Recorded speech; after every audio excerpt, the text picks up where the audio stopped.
מתי, מתחילים, אנחנו בלייב, מתי. Iran is on the edge.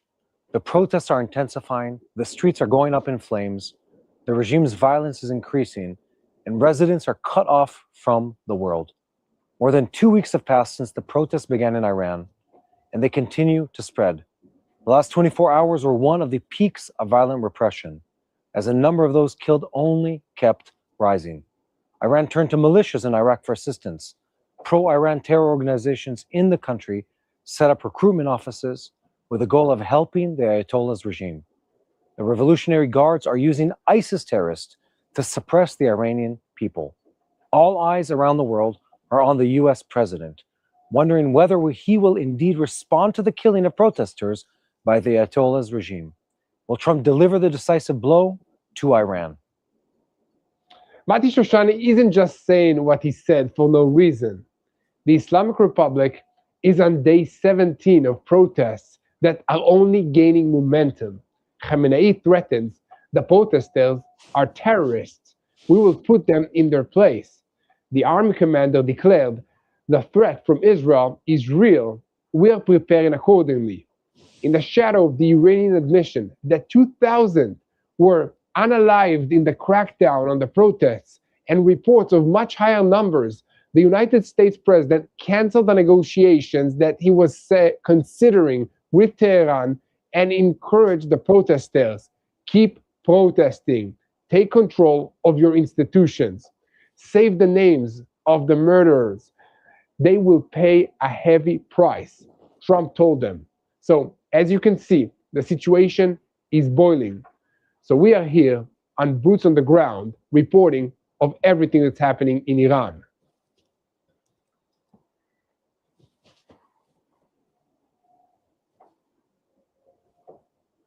With me today is Mati Shoshani, and I'm Yair Pinto, and we bring you the whole truth about what's happening in Israel. But this time, in this live broadcast, we're bringing you the whole truth about what's happening in Iran, because everything is connected in this region. Not long ago, United States President Donald Trump throws down the gloves. He announces that he's canceling meetings with the Iranian officials and calls on the protesters, keep going, take control of your institutions. Help is on the way. And at the same time, Iran itself, the streets are suspiciously quiet. The internet has been shut off for days, and the regime is increasing its security presence. Revolutionary Guards forces are spread across the capital city as if the Revolutionary Guards are preparing for a battle for their home. And this matters because Iran is at a rare crossroads. Either the regime manages to break the protests through fear, swift trials, and unrestrained repression, or a real crack is created here as the power structure of the Ayatollahs is crumbling, with immediate implications also for Israel, because the nuclear issue is on the table, and for the entire axis that is funded by this terrorist regime in Iran. The story here is not just protests, it's a struggle over control, over communication, over fear, and over the question of whether the United States is going to stick with sanctions and with messages or move to operational tools that change the reality. Iran is humiliated in the 12-day war by Israel, and right now it is at its biggest governing low, right before the end. Are the Revolutionary Guards in Iran looking for revenge? We'll start with what's happening on the ground. The wave of protests in Iran is already in its second week, and this is a broad expansion as reports speak of activity in all 31 provinces of the country of Iran. The regime responds with a combination of classic force and perception forces, blockages, arrests, and an attempt to force a picture of normal routine. Over the last 5 days, the internet in Iran has been almost completely shut down. This is not a malfunction, it is a method. Without a network, there's no documentation, no coordination, no videos that ignite more streets. This morning, there was only a partial easing. Residents were able, for the first time, to make cellular calls abroad, but at the same time, according to testimonies, it was impossible to call them back. The meaning? There is a small breathing window, not a return to normal life in Iran. And inside Tehran itself, reports paint a picture of tense quiet. The city center is filled with police, with helmets and with shields. There are batons, tear gas, and also live firearms. Next to them are seen Basij members, the militia subordinate to the Revolutionary Guards, and also plainclothes police.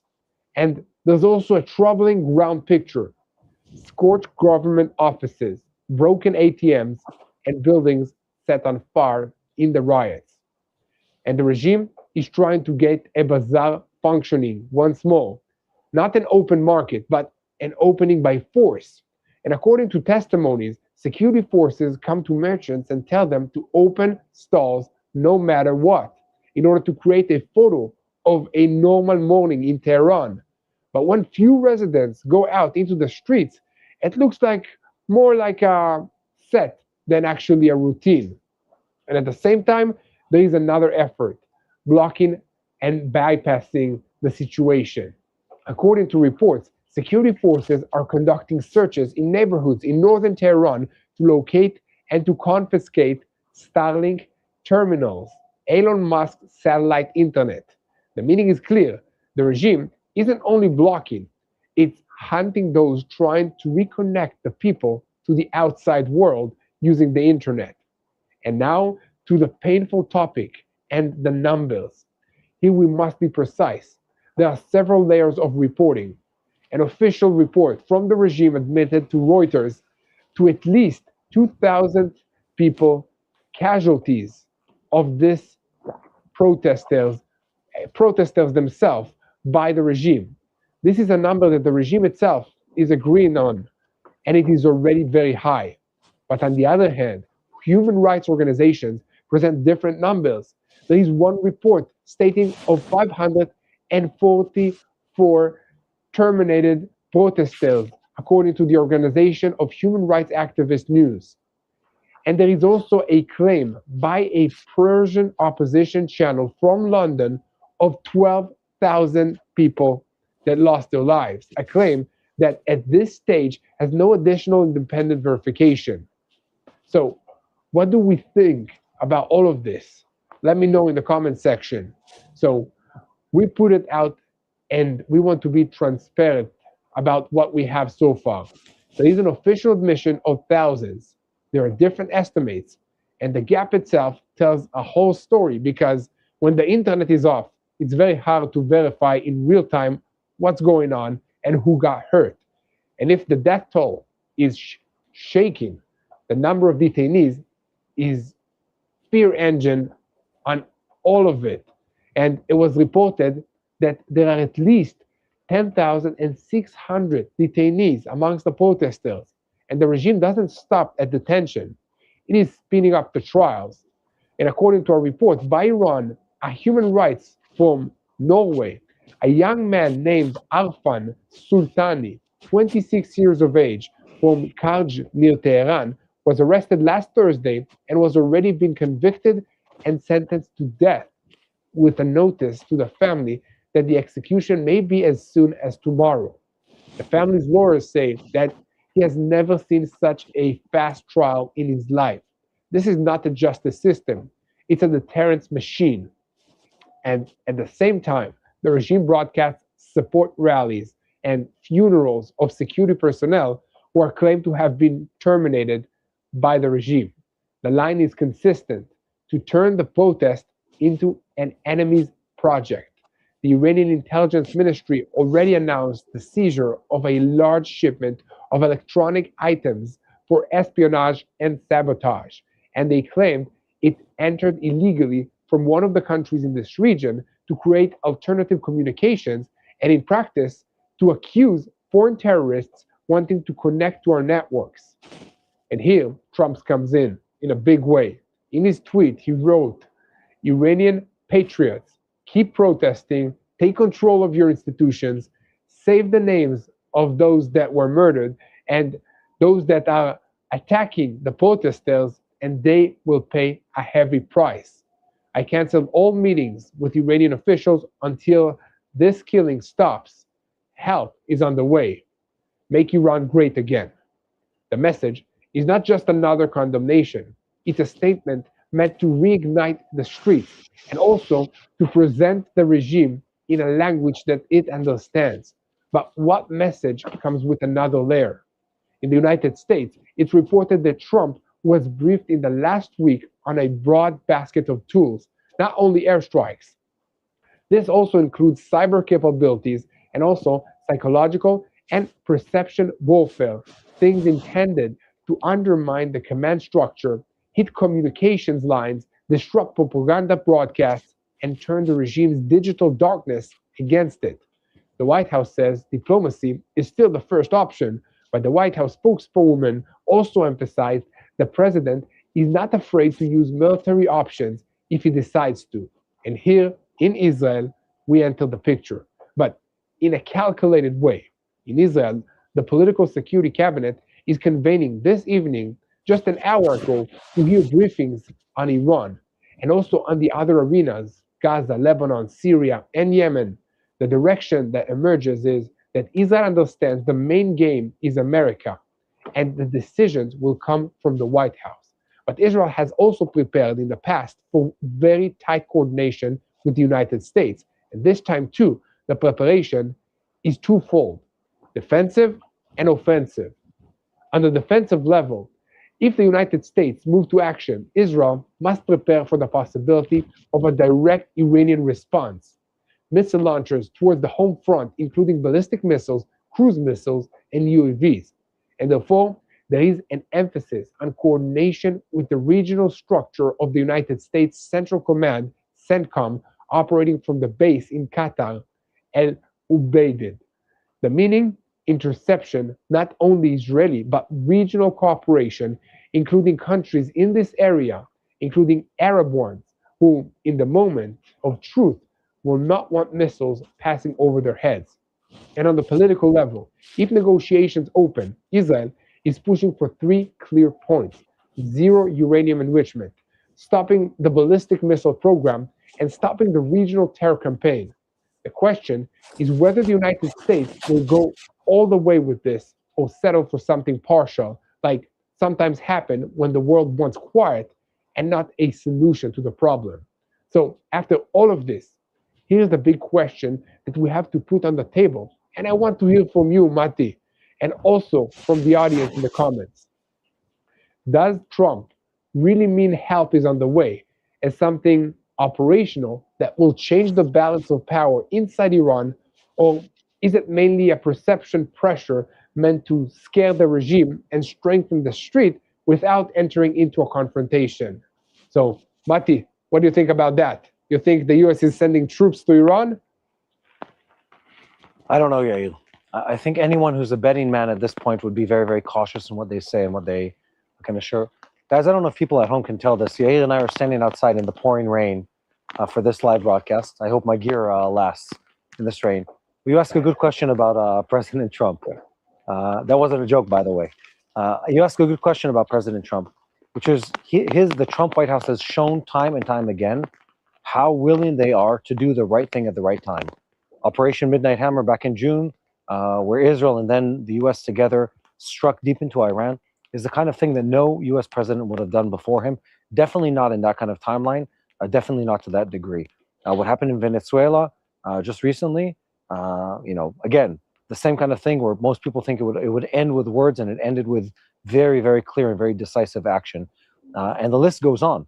Abraham Accords in his previous session, North Korea in his previous term as president.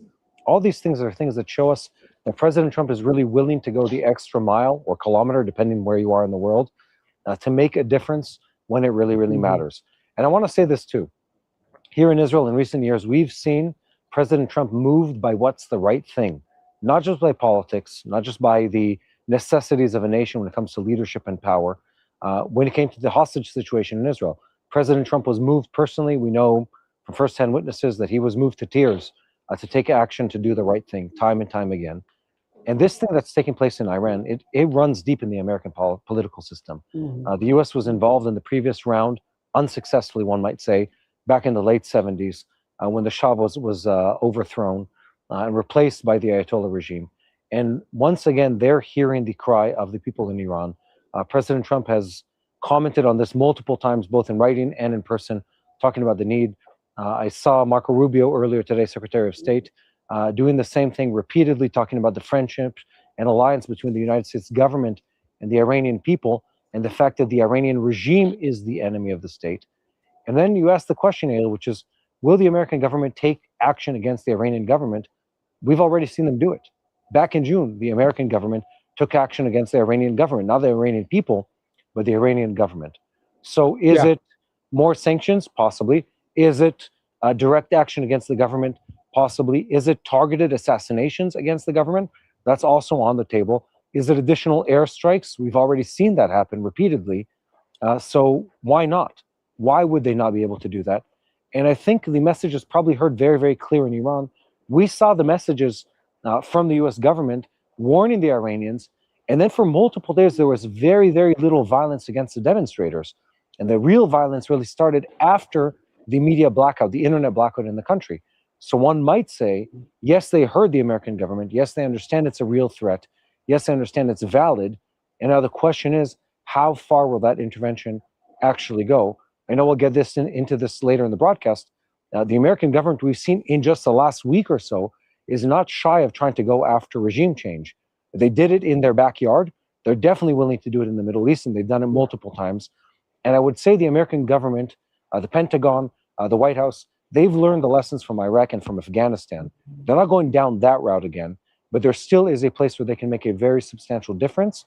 In this case, where the people are so far removed from the government, they're so much more educated, so much more liberal, so much more willing to work with the West, so much less anti-Israel, anti-West, anti-America. There's something to work with here. And the fact that there's also a cohesive voice calling for replacement and a cohesive voice pointing at the replacement, which is obviously not in the Ayatollah regime, that shows us that that might happen. Trump might surprise us greatly. Israel, and we've talked about this, is standing, ready for any kind of action that the Ayatollah regime throws at us. And then the question just is, who falls first? Is it the Ayatollah regime that sort of leaves the country? America that sort of says, look, we have to take action here and goes after the Ayatollah regime one way or another? Or they try to do some kind of proxy attack and then sort of divert the conversation. One way or another, we're going to see something happening on the streets. Yeah, definitely. What I like about the fact that Trump is standing with the Iranian people is that already he took actions to weaken the Ayatollah regime by sanctioning 25% tariffs on any country that does business with the Ayatollah regime of Iran. So he's not just talking, he's already taking actions to cut more funding to the Iranian regime. And Venezuela was a big funder of Iranian proxies and its IRGC forces all across the world. So that was a big blow to the Iranian regime. And now with the snapback mechanisms of Europe, of the United States, because the nuclear deal did not materialize into an extension, and now there are an extra 25% sanctions. So I don't know how much money is left with the Ayatollah regime, but it looks like that they are in a corner now. And I'm very curious regarding the options that Trump has to use other than a military strike using airplanes, the B-2 bombers, or whatever he used in the past. Because we hear reports about cyber attacks potential and other methods that are less conventional, more like influencing the media, using the blackout in communications to the advantage of the protesters and harming the regime. What do you have to say about all of these methods? Do you think that they will be more effective than just bombing the Ayatollahs? I look at it from a different perspective. I'd say they've already been working. If you look at what's happening on the streets in Iran, the fact that people are so emboldened that you see the reports are between many hundreds of thousands to millions of people on the streets of dozens of cities in Iran. The fact that this is all happening, it shows you that people have lost some of their fear, at least, of the regime.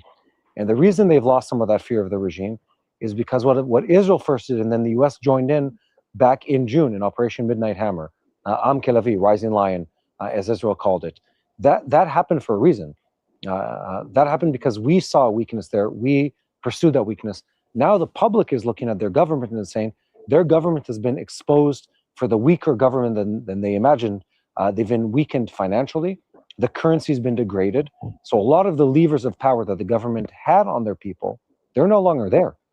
They've lost a lot of the fear. We've seen this in an ever-increasing wave of demonstrations. We had the Masa Amini demonstrations several years back, and before that, other demonstrations. And every time these demonstrations take place, you see the public slowly lose fear of the government. The fact that they had to completely cut off internet, that shows the government's afraid of the people. The fact that we saw police stations burned down, we saw IRGC forces and police forces and Iranian military forces retreating from the demonstrators, it shows you that things have changed on the ground in Iran. So I'd say even before this current skirmish, however it ends with foreign involvement in Iran, the people have already witnessed what happened from the weakening of their government. There's another way to look at this, of course, which is that the Iranian people and the Iranian government is suffering from the failed and flawed policies of the Iranian regime and for the massive corruption that the Iranian Ayatollah regime has brought with it and carried out through the IRGC.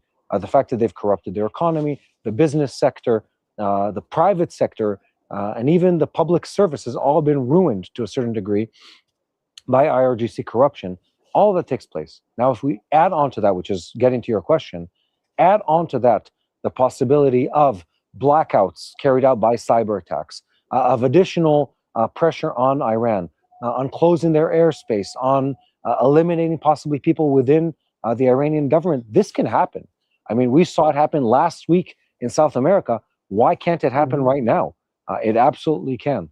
And you see this, by the way, we follow the news very, very closely. I'm just going to give you two headlines. The American government and the Israeli Mossad, in my opinion, this is my opinion, not validated facts, they've already been working to shape public perception in Iran and affect the people.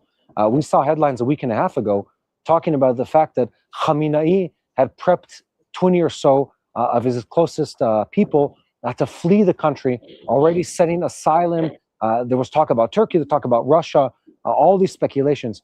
These things don't come out of thin air. These things are or coming from a leak within the government, Iranian government, or very likely a foreign country that's trying to tell the people in Iran, your government is planning to flee. That's how weak they are. So I think we're already in that game. Israel's carried out countless cyber attacks against the Iranians, as of the Americans, as of other countries in the past, going back more than 10 years, against the nuclear program, etc. So we're already there. I think the big question is the public already at the tipping point, or do they need another nudge? I think that's really what people are waiting for. I don't think we're lacking in resolution on the White House, definitely under Trump. I don't think we're lacking in resolution in the Israeli government as far as any kind of military response. I think the only thing that is open is how long can the Ayatollah regime last? I hope, I pray, it's just a matter of time. Yeah, and also, like, who's going to replace the current Ayatollah regime? Is it the son of the previous Shah that was ousted by this regime, coming back into power, and he's backed by the West? He's like leading the protests, and he's posting on social media chants to take down the government, and he's like really pushing the protesters to take the country back and to appoint him the next leader of Iran. And one thing that shocks me, Mati, is that the Ayatollah regime, despite all this hardship and all this economic suffering of the people of Iran, and you can see that they are going to the streets because of the economic situation, first and foremost. And despite all of that, they are still supporting their proxy armies of terrorists all over the Middle East and not helping their own people. So they tried to show that they are supporting and helping the suffering of the Iranian people. You know how they did that? They offered like a subsidiary that equals to $7 per month for an Iranian family to buy groceries and food.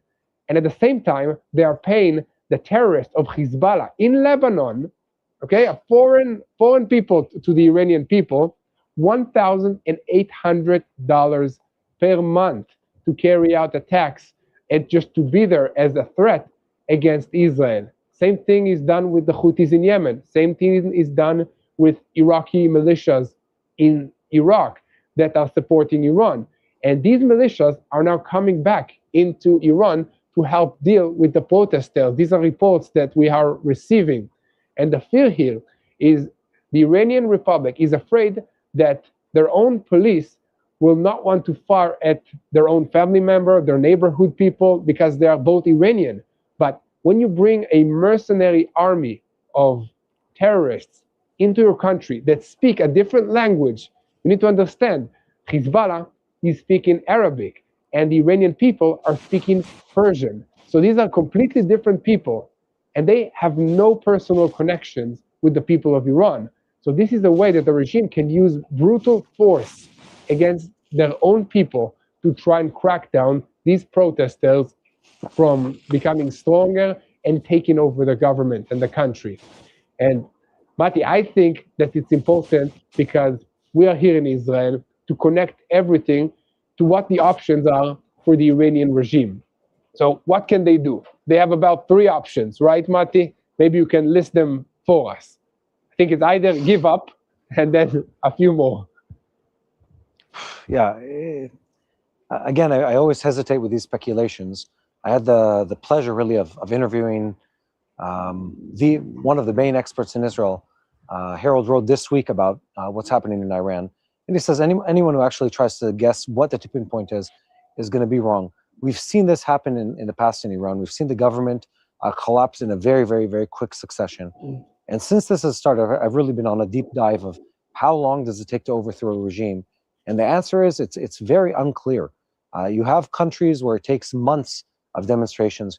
You have countries, specifically during the Arab Spring, where it's a matter of days, 3 days in some cases, of really violent demonstrations or mass demonstrations to really overthrow the government.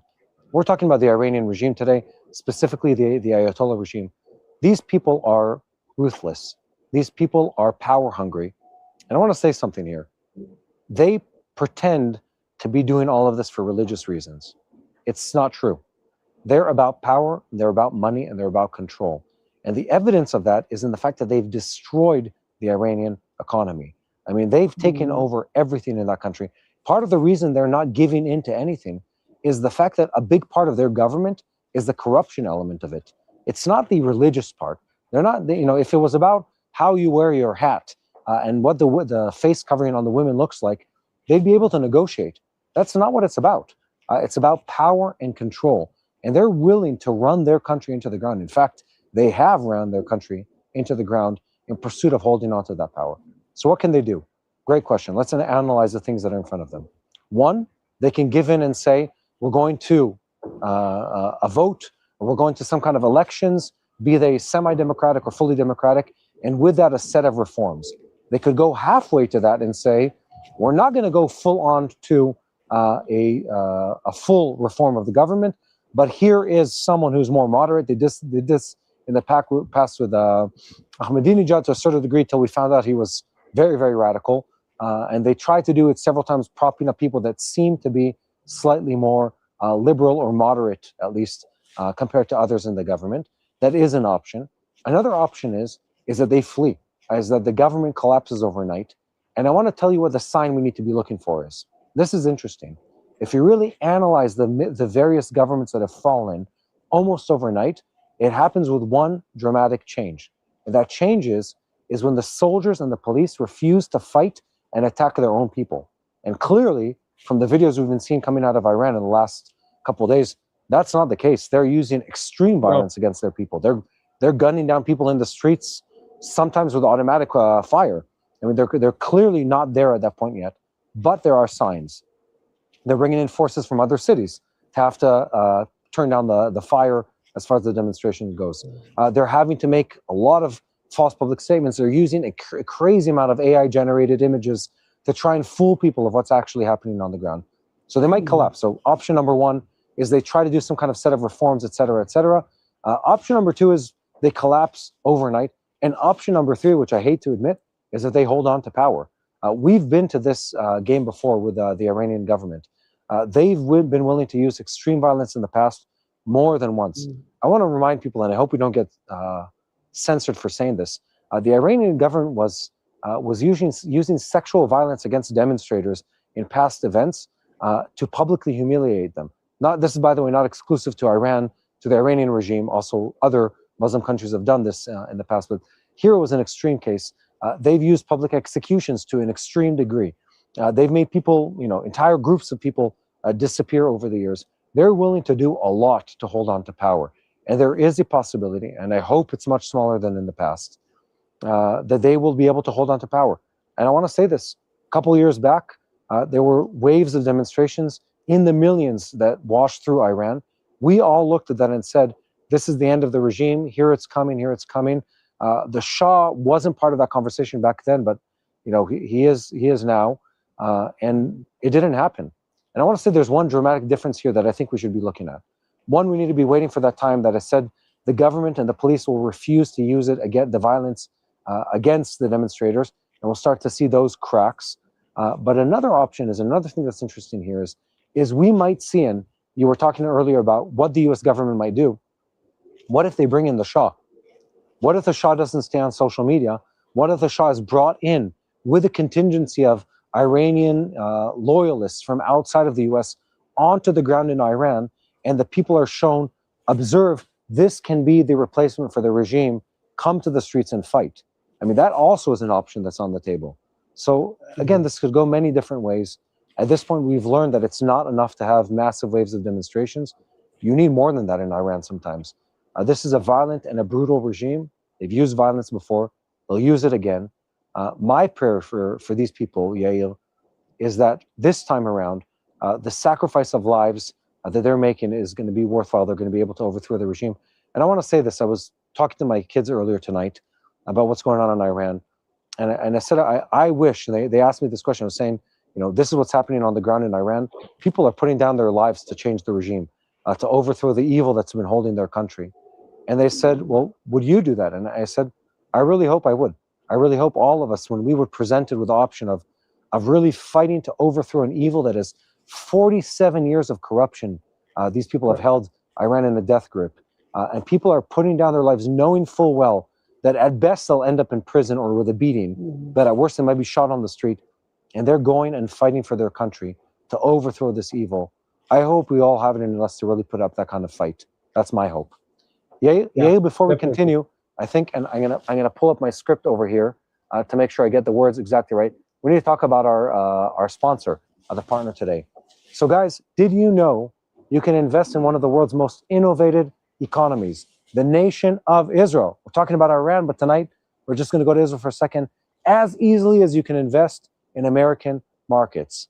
That's why today I'm excited to introduce you to our friends and sponsors at Wise Money Israel, who I've personally known and trusted for many, many years. Their CEO and his family are longtime friends, and I trust them completely. Now, whether you're looking to elevate your 2026 investment strategy, diversify internationally, or support Israel and its economy, Wise Money Israel offers professional guidance to help you participate in one of the world's most dynamic markets, the Israeli market. SEC-registered Wise Money Israel manages Israeli stock and bond accounts for investors from over 30 nations who want to capitalize on Israel's position as a global innovation powerhouse. Their Israel-based professionals provide expert access to companies in Israel, traditional and both high-growth sectors. And as of today, Wise Money Israel manages about 100 million client assets with integrity and biblical focus. Now, if you're looking to fulfill your biblically mandated support of Israel, we highly recommend that you reach out to them. Click the link below in the description or visit wisemoneyisrael.com/TBN for a free consultation today. Once again, that's wisemoneyisrael, one word, .com/TBN. I want to end on one last thought, Yael.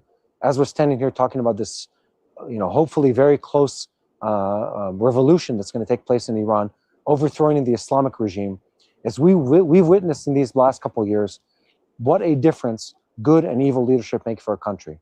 And the Iranian people have seen, the expression of an evil and corrupting leadership for decades now. It's ruined their national growth financially. It's ruined their country. They have no water, no electricity. It's done so much bad. They deserve something better.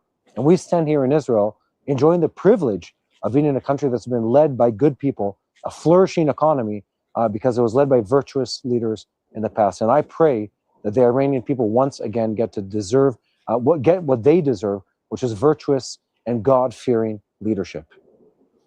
Yeah, definitely, Mati. Let me just add one last scenario that the security establishment in Israel is preparing for, and that is a scenario that because Iran is facing with all these threats and public attacks from within, then they might even launch an attack against Israel. So to draw a response and then to shift the public's attention from accusing the regime to accusing a third-party country, if it's Israel, if it's the United States. I mean, when planes are flying over your head and rockets are falling, it's kind of hard to be upset about the cost of living. So this is an option that in Israel, the security establishment is preparing for, with anti-rocket defensive systems, with aerial cooperation with different Arab states around the world that helped us defend ourselves against Iranian attacks in the previous multiple layers of ballistic rockets that were fired at Israel from Iran. The difference this time is that the regime knows what happened to it in the 12-day war between Israel, the United States, and Iran. It was weakened. They don't have the amount of ballistic missile launchers that they had before. They don't have the manpower needed to operate in the same level that they operated before. Of course, that their leadership and their military leaders are stating the opposite. They're stating that they have more equipment, that their personnel is ready more than ever, and that Israel will be struck 10 times harder than what it was before. But these are the normal threats that you can expect from a regime that is under attack and is holding for its life when it's almost falling off a cliff, okay? So the question here is control. Who is controlling the decision? Who is controlling the street? And this is where exactly we need to pay attention. The word control. Who controls the streets? Who controls the communications? And who controls the pace of the events? And the moment Trump says, take control of your institutions, he sets a goal, not just a protest, a goal for replacing control. Look at what's happening right now in Iran. It's not a distant headline. This can turn within days into an event that moves the entire Middle East, for better or for worse. Before we continue, I just want to call on all of you to help us spread what's happening in Israel, in this region, because everything is connected and everything affects you back at home from wherever you're watching. Remember, this is a spiritual war. There's no other explanation to why all these nations will have so much hate for Israel, okay? This is a biblical spiritual war. How do you fight a spiritual war? You pray. So I encourage all of you today to pray for the people of Iran, to pray for them to have a better future, better leadership, and a day to dream of, the next day.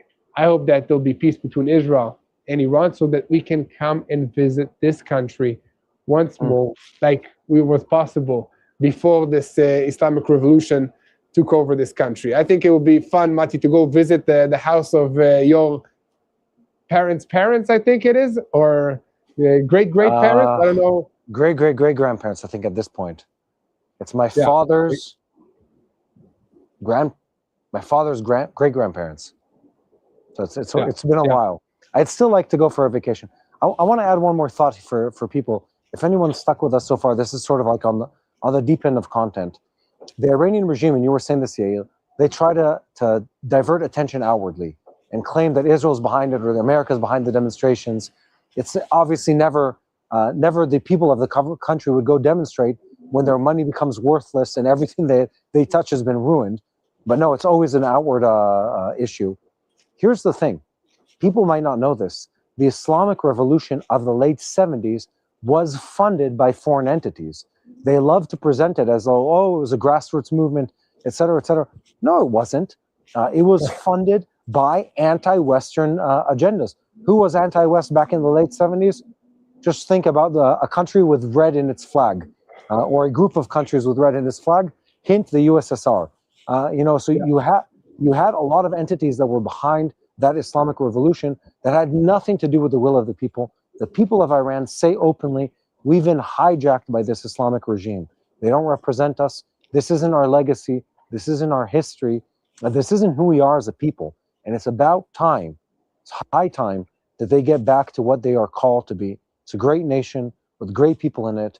We've seen countless comments from people every time we talk about this topic about their support and love of Israel. And they deserve better once more for their nation. I think that's very important to remember. Marco Rubio, Secretary of State, just today or last night, was talking about the fact that there's a deep alliance between the American people and the Iranian people. And of course, Netanyahu said the same thing back in Rising Lion operation back in June. And we love the Iranian people. We're praying for them to see something better than what they currently have. And I want people to remember that. They're controlled by an evil, there's no nice way to say, satanic government, and they deserve better than that. They deserve a new hope and a new future for their people. And we're praying that happens sooner rather than later, and that the casualties from the demonstrators stop as soon as possible. Yeah, definitely. But I want to focus a little bit about the person that might replace the Revolutionary Guards and the Ayatollah regime if they fall. So his name comes up again and again in the behind-the-scenes conversation, not as part of the street, but as the question of who comes after. Razeh Pahlavi. I'm sure I said his name incorrectly, but forgive me. The crown prince and the son of the last Shah. He has been living in exile since 1979, and he's trying to build for himself a role as a transitional commander.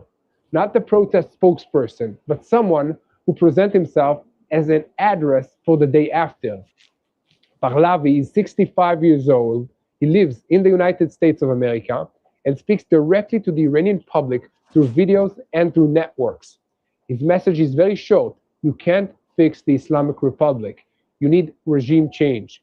He claims he's neutral on the question of whether it's a monarchy or not, as long as the outcome is a secular democracy. The model that he presents is an orderly transition, a referendum followed by a constitutional assembly. He also says explicitly, if needed, he is willing to enter Iran when the situation justifies it. His weakness is clear, the painful memory from his father's era and the claim that he is disconnected from the ground. But the advantage is clear as well. He's a familiar name, a symbol against the theocracy, and a willingness to cooperate with any actor that will help bring down this regime.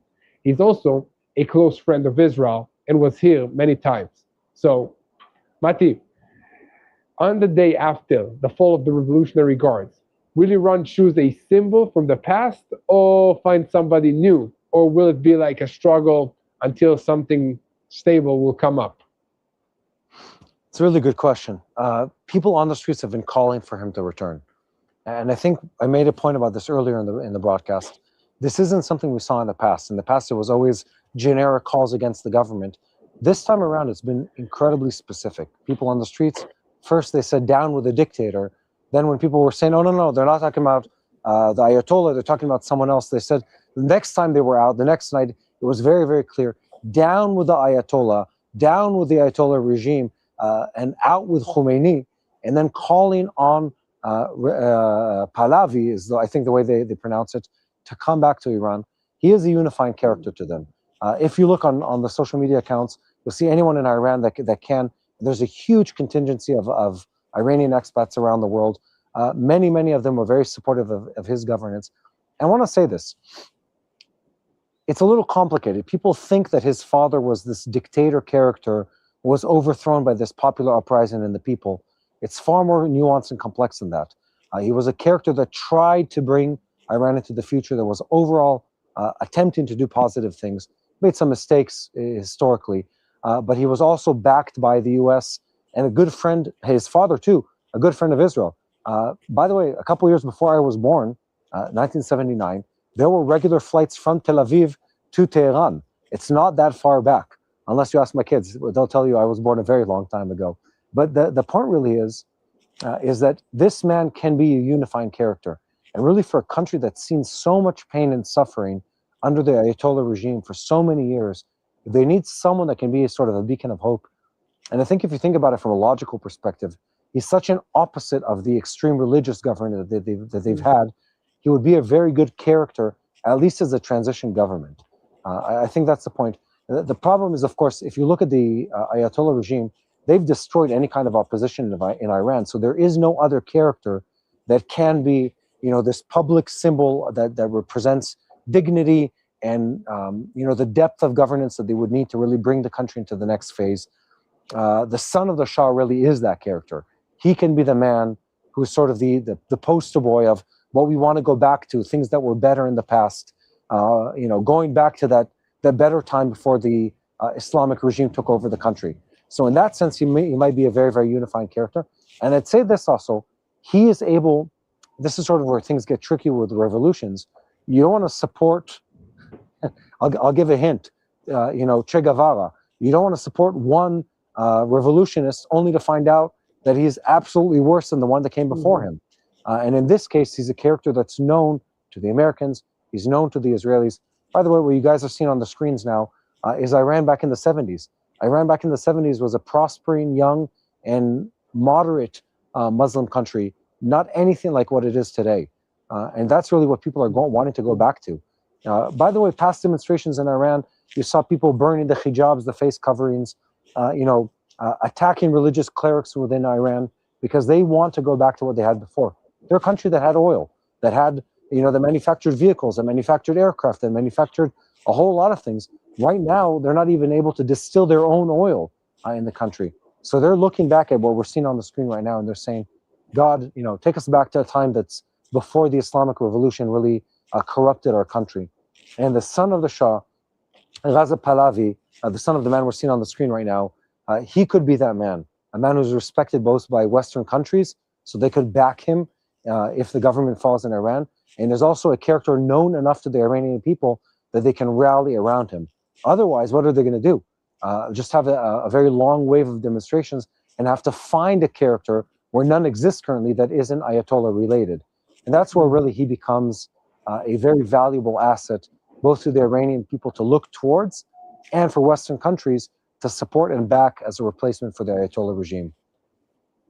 Yeah, definitely. And basically, this is a very interesting question. I think you will like this one, Mati. I've heard a few reports that on one of the scenarios that Iran does go through a revolution and the Ayatollah regime collapses, the Abraham Accords can include Iran joining forces with Israel instead of Saudi Arabia, that is like making it hard for us in the last few years. And it's like, saying one step forward, two steps back kind of thing in joining the Abraham Accords in the Middle East. What do you think about that? I love that idea. I remember we were talking about this the other day, in the sense that, MBS, Mohammed bin Salman, the head or the de facto head of Saudi Arabia, he said to President Trump, and he said this publicly, part of their reluctance to move forward with the Abraham Accords is the fact that the public is not supportive of it yet, and there's a ways for them to come to be able to make that decision. That's not the case in Iran. The people in Iran, we've heard this many, many times from many Iranians who fled the country or coming from out within the country. They're wholeheartedly, in many cases, supportive of Israel and recognize that the regime is hateful of Israel for completely illogical reasons. It has nothing to do with reality. It has nothing to do with their religion. It's all about diverting the conversation for this really hateful and demonic reason. They're a kind of country that if they had different leadership, they'd be able to be positive towards Israel. It's not really embedded in their religion in the same way that it is in other countries.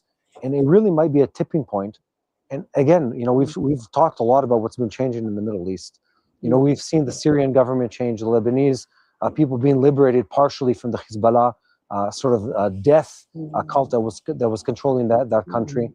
We've seen Iraq somewhat released from that control. Hopefully Gaza follows soon. If that happens to the Iranian people, just imagine how this Middle East could change. I mean, a country that big, tens of millions of people that are no longer controlled by a violent regime that now want to manufacture and trade and travel. That could be amazing for this region on such an amazing way. there's this term called the dividend of peace. People like the Iranians that join into a peaceful agreement, normalize relationships with Israel, with other countries in the region, stop supporting terrorism and exporting proxy warfare to this region. That could be completely flipping everything on its head in this part of the world to make this a region that is prospering instead of suffering from ongoing violence. Iran was an exporter of violence and suffering. They could be the opposite of that. All it takes is replacing the regime, because I believe the people want that. I believe that people would be able to really manufacture that kind of change. Yeah, definitely. So for those of you that are just joining us now, we gave you an update on the situation in Iran. So we have reports, official reports from the government that were presented to the Reuters news agency of around 2,000 casualties amongst the protesters because of these protests and because of the government crackdown against the protesters. This is the official number. But then we have unconfirmed reports from multiple human rights organizations that are operating in Iran and are residing also outside of Iran of numbers close to 6,500 and even up to 12,000 casualties in these protesters. So these numbers present a very, very different picture. And if you combine this information with the fact that the Iranian regime is shutting down the internet and the electricity at multiple cities in the country for many days now, then you might think which numbers are accurate and what the regime has to hide from the outside world regarding the way that they're dealing with these demonstrations or protesters. So at this moment, we know what we should do. We should unite in prayer for the people of Iran. We should pray for them to have better leadership. We should pray for wisdom to our leaders, to your leaders, to make the right decisions regarding what's happening in Iran. We know that the Iranian people are great people and they want peace. They want a future. And me, and as an Israeli, I pray for the Iranian people. I wish that they will have the best leadership, the best country with the best economy. And I would like to visit this country as we could in the past before the revolution of the Ayatollah regime started in 1979. The future can be great for Iran in this region, for the people of Iran, and for the people of Israel and Iran together. Okay? God can make all of that happen. So let's unite in prayer for that. Let's pray for the people of Iran. Let's pray for the leaders that are involved in all of these negotiations, in all of these decisions that they need to make, very hard decisions. And you know that us here in Israel, we're preparing with our bomb shelters, ready to go in if we need. If the Iranians decide to launch another ballistic missile attack against us, we hope it doesn't reach that way. But we know that everything can change very fast in this region. So I encourage you again to pray for the situation. If you don't know how to pray, ask God to tell you, how can I pray? Okay? So thank you so much. Thank you, Mati, for being with me here in the freezing weather in Israel. We had some snow in my community this morning. The coldest day of the year so far. It's time for us to build an indoor studio. That's all I have to say. Okay. Thank you so much for joining. Make sure to like, share, and subscribe, and never miss another episode of Boots on the Ground. And never cease praying for the peace of Jerusalem.